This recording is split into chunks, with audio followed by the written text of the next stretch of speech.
What's going on, Dolphins fans? It's Connor from the Dolphins Dive. And today's preview day, we're going to break down Miami Dolphins for Chicago Bears this Sunday. I didn't make a video on the blockbuster trade for Bradley Chubb and then the smaller trade of Jeffrey Wilson. I was very busy. The earliest I would have been able to make the post, I feel like it was already irrelevant. So I'm going to do a quick little breakdown right now. Bradley Chubb is a game changer. He's an elite pass rusher. Those are hard to come by in this league.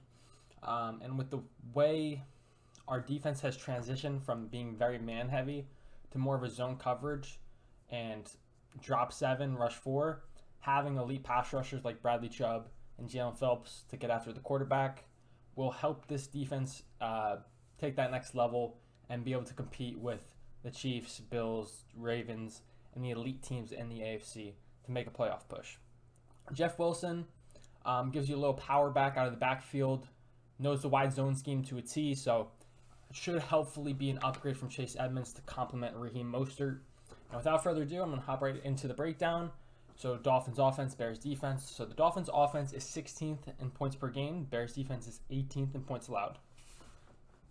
Dolphins are 3rd in passing yards per game, and Bears are 5th in passing yards allowed per game. So they got a good passing defense. Dolphins are 28th in rushing yards per game, and the Bears are even worse with the 31st rushing defense. So it's kind of funny. Our weakness is their weakness and our strength is their strength. So it should be interesting to see how that chess match plays out. Do we just stick with what we do, pass the ball a lot, or do we try and obviously let me just get right into the first key of the game. Try to establish the run. As you heard, Bears are 31st ranked rushing defense. If you can just run on them, that's what the scheme is set up to do. If we can run on them for days, show off Jeff Wilson, Raheem Mostert, run it down their throats. But I say that every week, and it turns into Tua passing over 30-something times and having 300 passing yards. So that's probably what's going to end up happening if I had to guess. But my first key is to try to establish the run against a bad run defense that got even worse with the departures of Roquan Smith and Robert Quinn. Number 2, don't force anything, and then be careful of alert coverage. So Matt Eberflus is very good in how he structures his defense. It's a base 4-3 defense, so 4 defensive linemen, 3 linebackers, all off-ball linebackers. And he plays a lot of cover 2, but mixes his coverages up a lot. So it's a 2-high shell for the most part, but he'll run a cover 2. He'll run quarters, palms, mix up his match coverages as well. But then he'll also lurk one of the safeties and or rob them, whatever you want to call them. So they go from 2 high, and the guy drops down into the box. And there's a lot of instances where they get interceptions off of those, the safeties turning into robbers because the quarterback sees 2 high pre-snap. So post-snap, they think that they're still 2 high, and they rotate down, and they are able to get picks and interceptions, especially with an offense like ours who likes to use the middle of the field. If Tua sees maybe a 2 high safety, he's like, okay, I have this window, and then that guy fills the window. It could be problematic. So don't force any passes. Be careful of the robber in the coverage when they do rotate from 2 high to 1 high. But, I mean, Tua's seen defenses like that all the time. The Vikings, I mean, he didn't face the Vikings, but the Vikings do something similar to that. I think the Bills, I feel like, just sitting 2 high a lot too. But, yeah. Third, find soft spots in zones and yards after catch. Like I said, the Bears are primarily a zone coverage defense. As I explained, they're 5th in passing yards allowed, so that's very good. And they have some solid DBs. Despite their record and how bad they might seem to us, they've got some good players, especially on the back end. So find the soft spots in zones, get the ball to our superstars, and get yards after catch. That's pretty self-explanatory. So that's it for the offensive keys. Pretty basic. Obviously, try to establish the run if you can. If you can't, obviously, you got to do what you got to do. But continue to run our RPOs, our quick passing games, and then over the middle of the field as well. Be careful of the lurkers in coverage, and just try and exploit the soft spots in the zone. So the cover 2, there's the honey holes in the sidelines and the seams. So basically that's it. The players to watch for the Bears defense, they lost 2 of them that would have been on this list, in Robert Quinn and Roquan Smith. But they still got some solid players. Eddie Jackson's one of the best safeties in the league. Jaquan Briskers is another solid safety, and then Jalen Johnson Solid corner. I liked him coming out of college. I believe he's a Utah guy.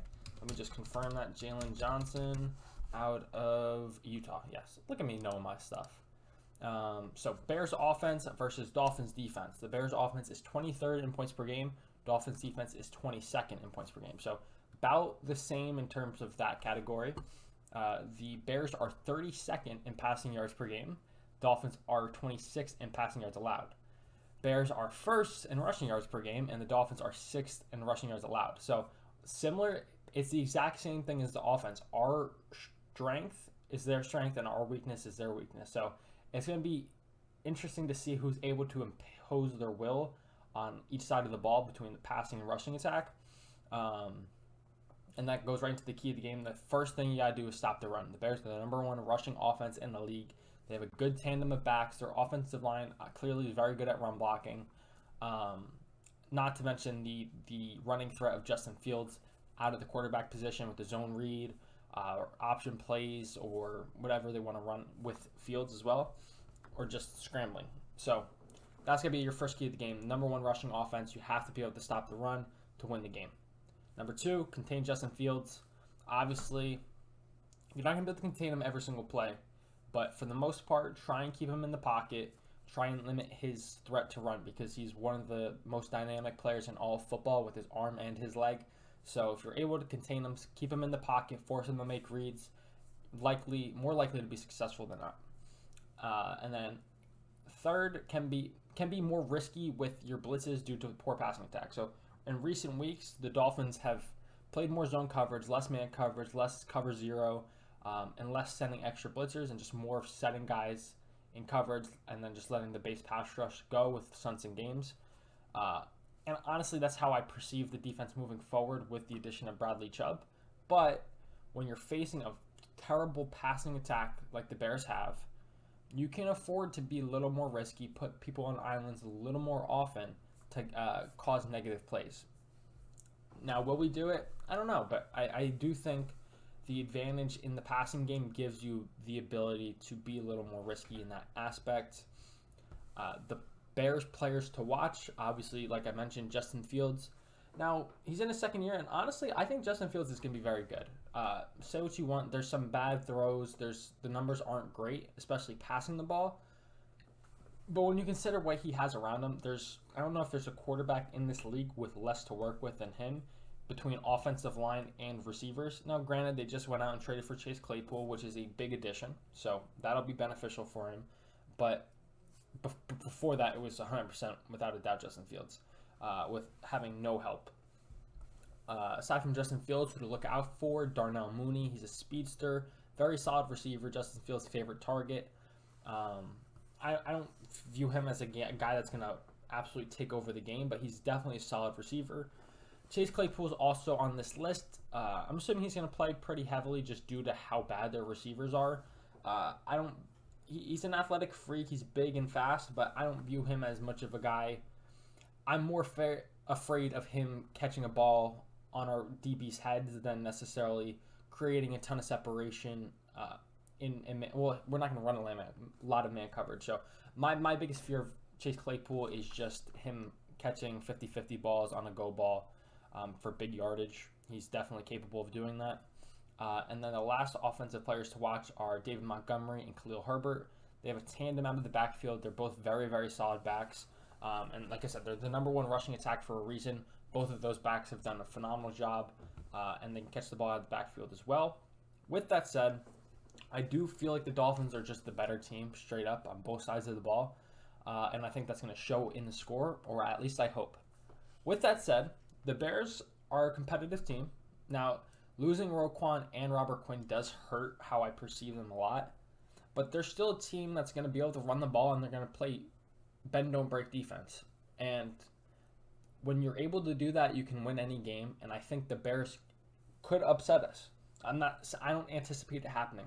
But I'm saying it's not out of the realm of possibility. The Bears, like I said, bend, don't break defense and an offense that can run the ball. If our team isn't ready to stop the run from the first minute of the game to the last minute, we can 100% lose. So this is a losable game, but I do have the Dolphins winning 31-13. moving us from 5-3 to 6-3. I believe I'm 6-2 on my predictions, and the Dolphins are 5-3. So I have the Dolphins winning 31-13. Now that's a little lopsided. I just want to see a dominant all-around win from the Dolphins. It hasn't happened yet. That's why I'm predicting it this way. I don't necessarily see the Bears laying down and dying like that, but this is just me being an optimistic Dolphins fan because that's exactly what I am. Comment down below your guys' score predictions. I appreciate anyone for watching. It means a lot to me. Please like and subscribe to help the channel grow, and until next time, I'll catch y'all.